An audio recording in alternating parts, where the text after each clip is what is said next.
Саламатсыңарбы? Силер менен химия мугалими Капарова Гүлзат Адыловна. Бүгүнкү биздин темабыз атомдун түзүлүшү. Сабактын максаты атомдун түзүлүшүн түшүндүрүүчү тажрыйбалар, ядронун түзүлүшү, элементардык бөлүкчөлөр, атомдун планетардык модели боюнча билим берүү. Органикалык жана органикалык эмес заттардын бирдиктүүлүгү жөнүндөгү билимин калыптандыруу. Биз буга чейин билебиз, зат молекуладан турат. Молекула атомдон турат. Атом ядродон жана электрондон турат. Ядро протондон жана нейтрондон турат. 1911-жылы Резерфорд атомдун планетардык моделин сунуштаган. Ал борбордук бөлүгүндө оң зарядталган ядродо жайгашкан, ядронун айланасында терс зарядталган электрондор айланып жүрөт деп айткан. Ал өзүнүн моделин күн системасына салыштырган. Мисалы, күндү өз огунда планеталар айланып жүргөндөй сыяктуу эле атомдун ядросунда электрондор өз огунда айланып жүрөт. Демек, атом бул ядродон жана электрондон турган татаал система. Ядро атомдун борборунда жайгашкан, өтө кичине өлчөмгө ээ, бирок атомдун дээрлик бардык массасы ядроду камтыган. Электрон ядронун айланасында кыймылдагы аябай кичине массага жана өлчөмгө ээ болгон терс зарядталган бөлүкчө. Ядро дагы эки бөлүкчөдөн турат: протондон жана нейтрондон.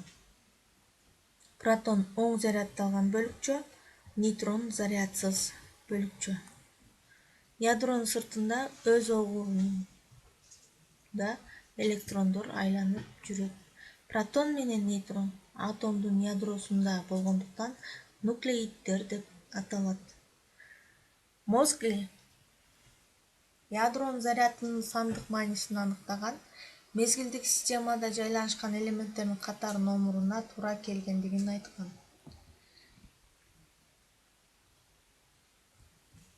Элементтин катар номери бул ядронун зарядына барабар.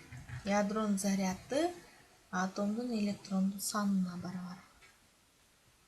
Мисалы, магнийди карап өтсөк, магнийдин катар номери 12, протону 12, ядронун заряды дагы 12, электрону -12. Демек, магнийде 12 электрон бар деп эсептесек болот. Элементтин атомдун массасы протондун саны менен нейтрондун санынын суммасына барабар.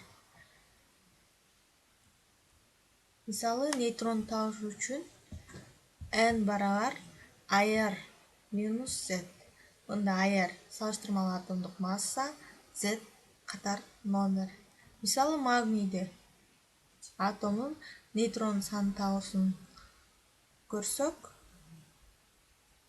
магнийдин салыштырмалуу атомдук массасы 24, катар номери 12. Демек, 24төн 12-ни алсак, нейтронун саны 12. Нейтрон бул зарядсыз бөлүкчө. Биринчи тапшырма. Таблицаны толтургула. Элементардык бөлүкчөлөр булар протон, электрон, нейтрон. Калий катар номери 19, демек протону плюс 19. Электрону минус 19. Ал эми нейтрон табыш үчүн калийдин салыштырмалуу атомдук массасы 39дан 19ду кемитсек 20. Ушинтип силер кальций, титан, осмий, ванадий, висмут, бром, алюминий, натрий атомдордун элементардык бөлүкчөлөрүн тапкыла. Экинчи тапшырма. Магний атомунун планетардык моделин түзгүлө. Мисалы, Бул көмүртек атомунун планетардык модели. Көмүртек атомунун катар номери 6. Демек 6 протону бар, 6 электрону бар. Көмүртек атомунун молекулалык атомунун салыштырмалуу атомдук массасы 12. 12ден катар номерин 6-ны кемисек, демек 6 нейтрону бар. Магний Менделеевдин мезгилдик системасын карасаңар, 2 мезгилде орун алган. Демек сыртында 2 орбитал жайгашкан. Мезгил канча болсо, ошончо орбитал жазабыз. Биринчи мезгилде 2 гана электрон бар. Ал дегенибиз биринчи мезгилде 2 гана элемент бар. Мисалы, сутек, анан гелий. Ал эми экинчи мезгилдин бул көмүртек 4-электрон катарында жайгашкан, демек сыртында 4 электрон. Силер дагы магнийди ушул сыяктуу кылып атомдун моделин түзгүлө.